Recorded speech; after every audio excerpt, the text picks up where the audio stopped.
most of that. But ever since then, I've been jittery to share something in science with you of my own, and so here I am. This is a topic I hope you appreciate what I'm going to do. Can we turn off the music? Is that possible, DJ? Yeah. Can you guys hear this? And now I'm really turn it up just because I asked you to turn it down. All right, I'm just going to get started. This is a very big topic, and I'm going to fit it into 30 minutes, 5 minutes. But I hope that the speed at which I present the material in no way leaves you with a reduced impression of its relevance. So I'm going to get started. Because the more we learn about the brain, the more we understand that as it is with so many things, there is a significant metabolic foundation that's being overlooked. And for the sake of time, I do not need to go into the degree to which metabolic problems underpin virtually every chronic disease. And by metabolic problem, I mean insulin resistance. But just to remind you of this most common of all disorders, it is two things in one. When you're on social media and you're talking about insulin resistance, you cannot ignore the second part of this. There are many people on social media who want to invoke the term insulin resistance, and they are not describing insulin resistance. They're talking about something else. Now, it might be close or related, like glucose intolerance, for example. That is a topic for another time. If it's insulin resistance, it is these two things. It is the two-part pathology. It is a coin with two sides. These always come together. Whether it is pathological insulin resistance that I have been talking about for a long time, and you all talk about, or whether it's physiological insulin resistance, which is those instances in normal human physiology when the bodies become insulin resistant for a purpose. And that is, anyone remember, it's the two P's of physiological pregnancy and puberty. Yeah, but even still, it fits both definitions, all right? Insulin resistance is always these things. There is no insulin resistance without hyperinsulinemia.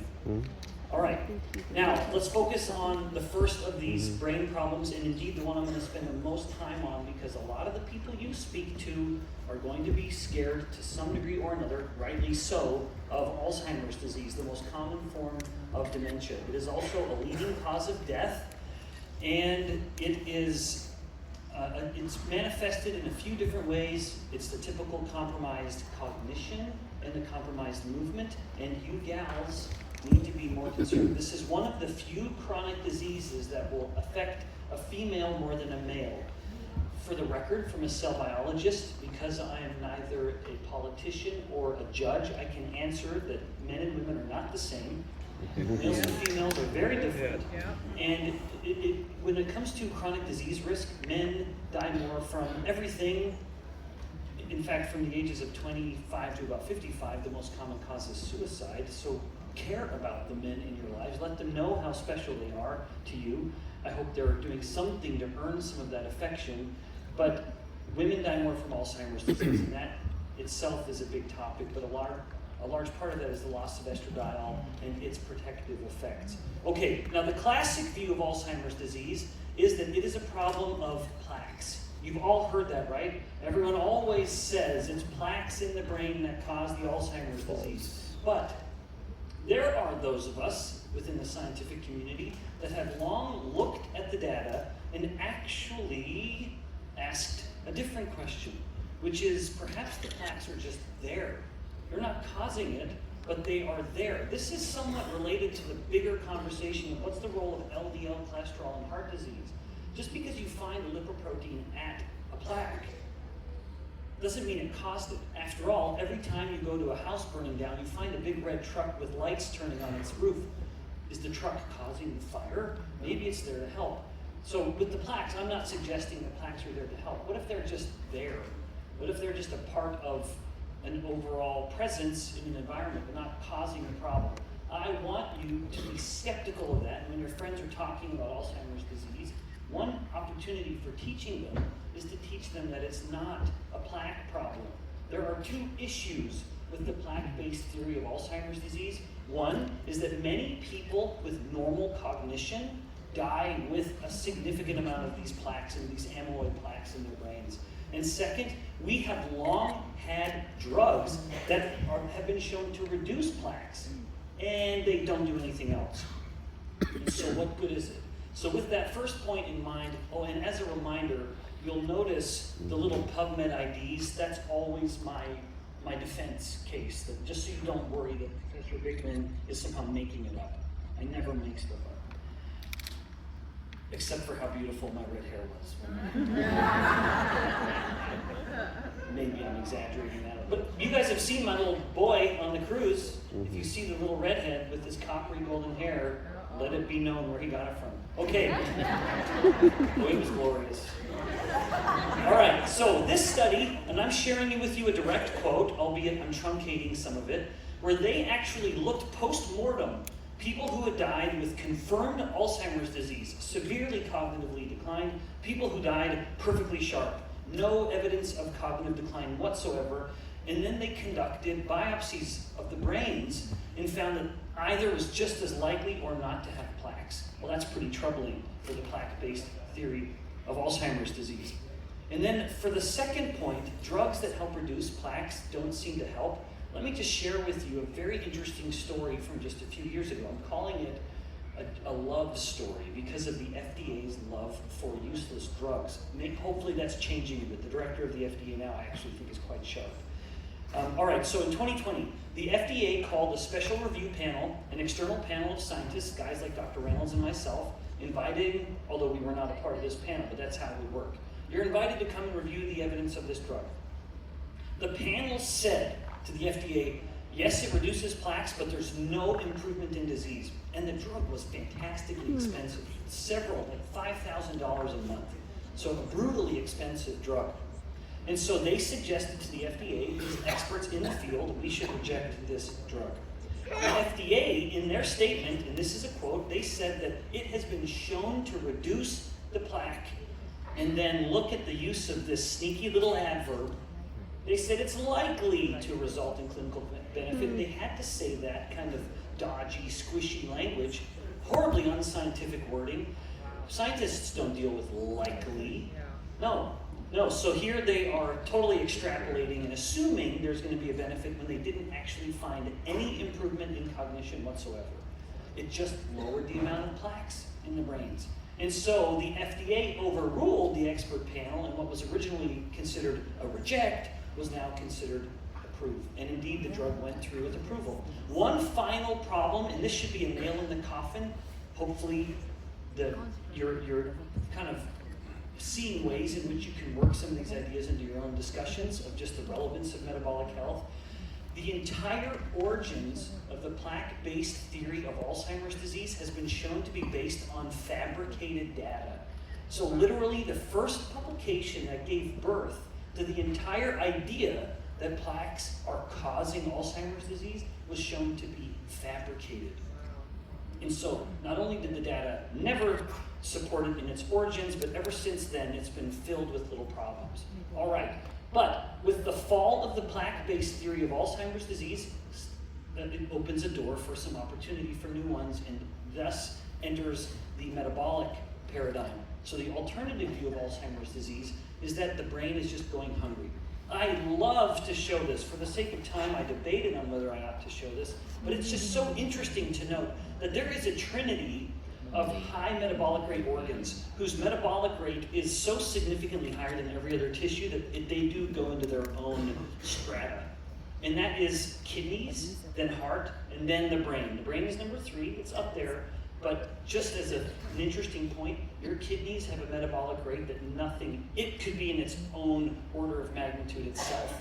In my lab, we have literally measured the metabolic rate in all 3 tissues, and the brain and the heart, boy, that's busy. And you are seeing a high metabolic rate. It's taking in a lot of oxygen. That's how we're measuring it. The kidneys there's nothing else like them. I remember the first time we did it, these little chambers that are using the oxygen as the tissues are breathing and having their metabolic rate running, the oxygen was gone in like 5 minutes. I've never seen anything like it. It was fantastically fascinating.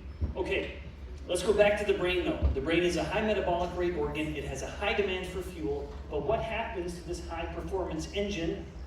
If it's running out of fuel, of course it starts to sputter. This is another very important opportunity for you to teach ideas that actually go well beyond dementia, including hunger. When you're trying to help your friend start to control carbohydrates, and they say, it's so hard because I'll eat something in the morning and I'm just so hungry in the mid-morning or come lunchtime. Well, that's based very often on the fact that their brain is relying on glucose. And many people, including illustrious Ph.Ds and M.Ds with all their fancy letters after their names who are writing all the textbooks, they will say the brain requires glucose. We actually don't know the degree to which that is true. What we do know is that the brain is opportunistic, that the brain will use ketones if it can. I'll come back to that in a moment. But what's the alternative fuel? Anyone? Not fat, but it's a product of fat. Ketones. The brain will use ketones for fuel. And in fact, when ketones are available, just to put this in perspective, if any of you have been fasting for about a day, your glucose is about, I'm going to use a common metric, about 5 millimolar. Maybe your ketones are about 1 point something. Let's say you've been fasted for 2 days. I'm not telling anyone to do this. Then maybe your ketones are about 2.5 and glucose is still about 5. Even if ketones are less than glucose, ketones are now accounting for more than 2 times the amount of energy the brain is getting from glucose. So the brain is opportunistic. It's going to use whichever of these 2 fuels, which are its main fuels, is available, but the moment ketones come online, the brain is shifting over and using the ketones instead of the glucose, even if there's more glucose in the blood. That ought to be relevant. Thus, I think this suggests that if the brain prefers any of these 2 fuels, it prefers the ketones. All right, now, where do ketones come from? Very briefly. When insulin is low, some of you have likely heard me or others even here teach this principle. The body is primarily using fats or glucose. So you're fat burning or sugar burning at any moment. And insulin is the great switch that determines which of those 2 is being used at any moment. And when insulin is low, the body's burning fat. And when insulin is low for a period of about 16 hours, then the liver is burning so much fat, in fact, more than it even knows what to do with, more than it needs for itself to maintain. And that extra, there's a metabolic release valve, if you will, a pressure valve, and that begins to be turned into ketones. So ketones are nothing more and nothing less than the brain, or the body rather, the liver and other tissues burning fat for fuel at a very high rate. Now, coming back to the perspective of the brain, we see in human studies, this is a human study that I'm citing here, that in people with cognitive decline, the brains are using about 13% less glucose. Even if blood glucose levels are elevated, that is such an important point. High blood glucose does not mean high brain glucose use. Indeed, the brain is reduced in its ability to metabolize glucose. However, in this same study, when they measured the degree to which these brains in people with cognitive decline were using ketones, the ketone metabolism was totally normal.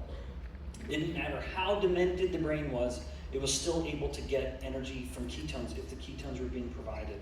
My own lab published a paper from post-mortem brain samples, people with confirmed dementia at the time of death and people with no sign of cognitive decline. Every single gene involved in glucose metabolism was downregulated in the brains of people with Alzheimer's disease. In contrast, the ketone-related genes were all normal.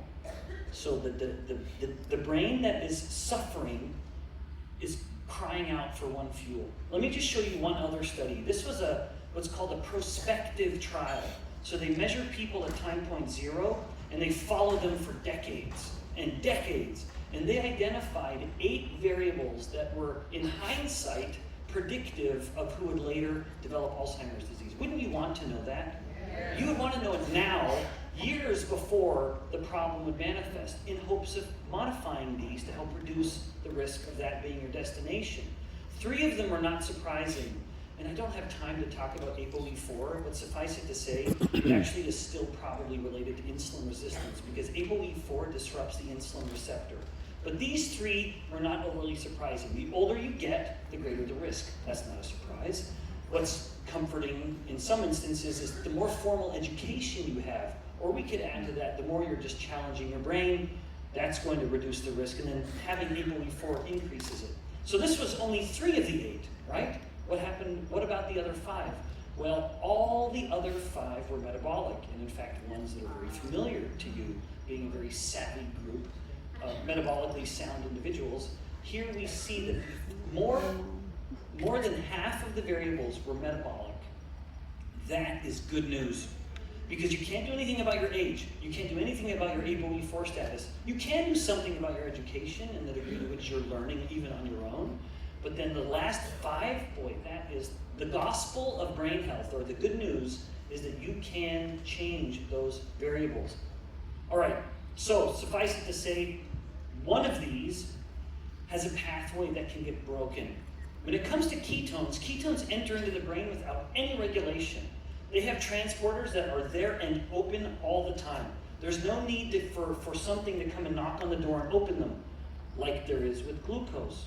And so as the brain develops insulin resistance in its distinct sections, like perhaps the hippocampus involved in cognition and memory, then it starts to go hungry. All right, now let me just revisit the idea of ketogenesis and fat, and how ketones come from fat burning.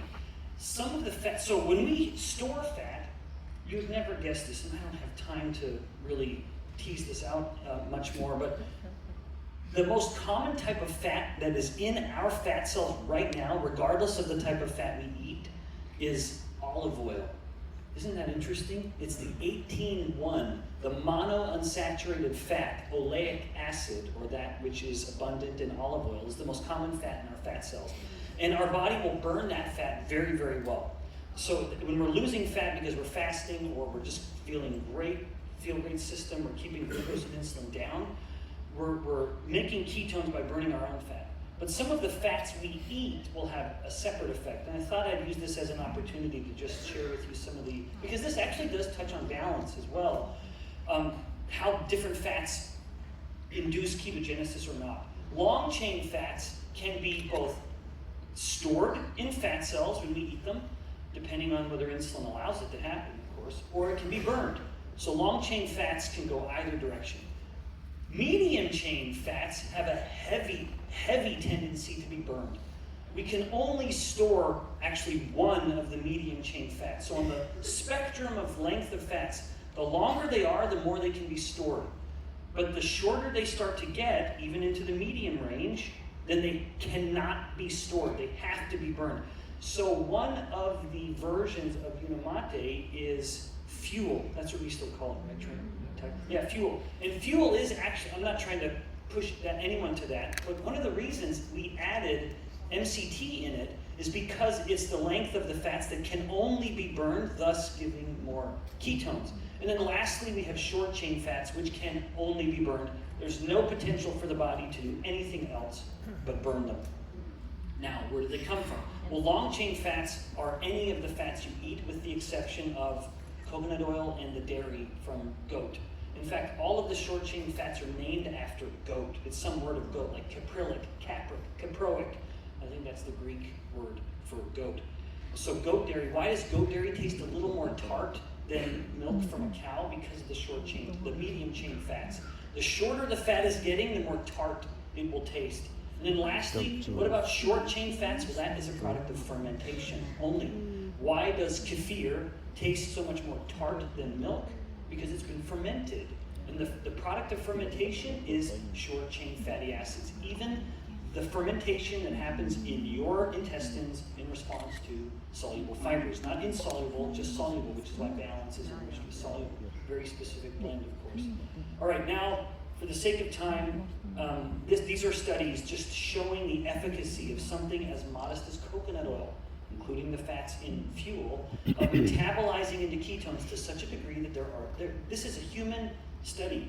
In human evidence, there is real-time improvements this study shows it, and more. There are dozens of clinical studies going on now, all of which are pointing to the fact that almost within an hour, you can take a person with severe dementia, have them try to do a series of tests, like tying their shoes or drawing the face of an analog clock, which most kids these days can't read anyway. But then you put them into ketosis and have them draw the clock again, and now it's still a little ugly, but it's observed, you can tell what they're drawing, rather than just a bunch of scribbles. So the brain, when it gets fueled, starts to improve immediately. Now, to make this a little sobering, and as I get near the end, to help really impress upon you how relevant this can be, a friend actually who does work up in Canada, he published this report looking at young women with PCOS. Now, you'll recall, I think many of you, that PCOS is a metabolic problem. Yes, it is the most common form of infertility in females, polycystic ovary syndrome, but it's not because of a deficit of the ovaries. It's because of too much insulin. Remember, insulin resistance is high insulin.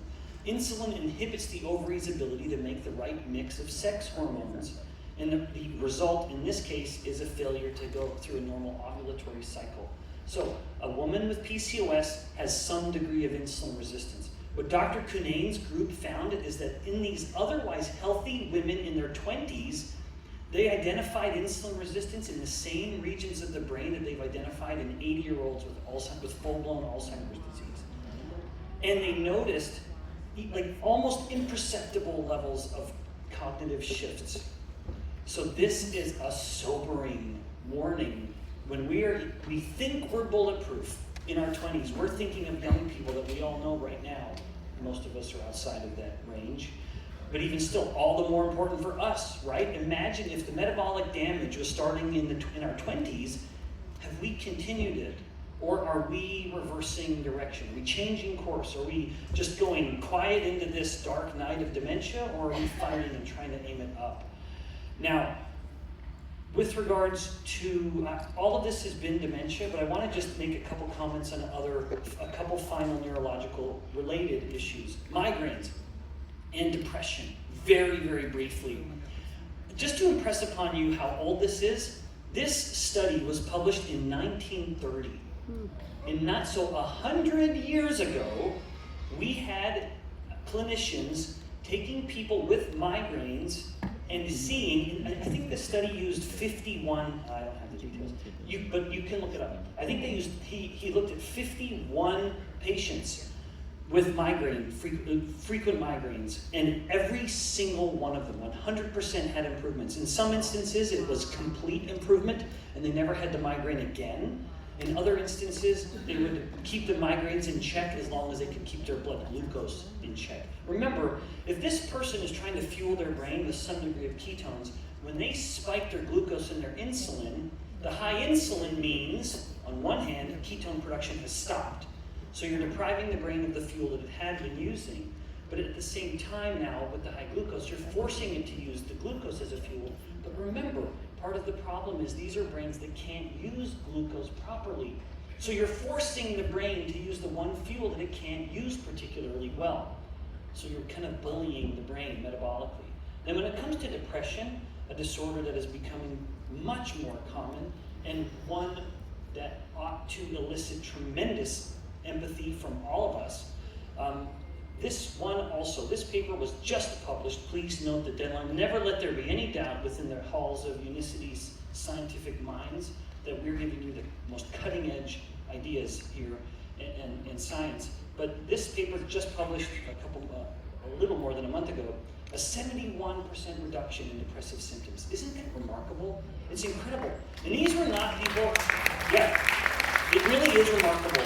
These were young adults for the most part too. And even in these young college-aged men and women, they still had improvements in cognition. Even these people who you think their brain, these are college-aged kids. They were at the Ohio State, sorry for anyone. At the Ohio State University. Go Cougs. I just have to make sure my allegiance is right. But they found in these young, sharp kids who got into the Ohio State University, they still had improvements in cognition. Just think about those of us who are well beyond college aged. What types of improvements might we notice if we're able to put our bodies into better fat burning states, improve our insulin sensitivity, and give our brains a break? Now, my final sentiment. You could look at the brain as a tissue that it's drowning in a sea of glucose. The body can be hyperglycemic. This is literally my last slide. The body can be hyperglycemic. The brain is flush with glucose, and it can't use it. This is perhaps a reflection of a traumatic childhood. My principal, when I was a little boy, in 6th grade, it was a hard year for me. I was sent to the principal's office, and Mr. Hicken, Principal Hicken, whenever a young man got sent to his office, I think it was probably only young men, he made us memorize poetry. And one of the poems I had to in part remember was the Rhyme of the Ancient Mariner, where Mr. Coleridge, who wrote that poem, he's bemoaning the fate of a sea-stranded sailor who is drowning of thirst, and what's he surrounded by? Water. And he's bemoaning the irony of this. Well, this is sort of like the rhyme of the ancient, or the insulin-resistant brain, rather. Glucose, glucose everywhere, nor any drop to drink. The brain is drowning in glucose, but that it cannot use. And so let's give the brain a break, and insofar as we can, shift to fat burning through smart fasting. You are very well equipped to help people do this, and just throw the brain the life preserver and help it survive. Thanks so much for listening. I have been able, thank you. I am delighted to have been able to share a little science, because ever since yesterday, I've had an itch that I just couldn't scratch. Thanks for helping me scratch it. All right, thanks so much, you guys.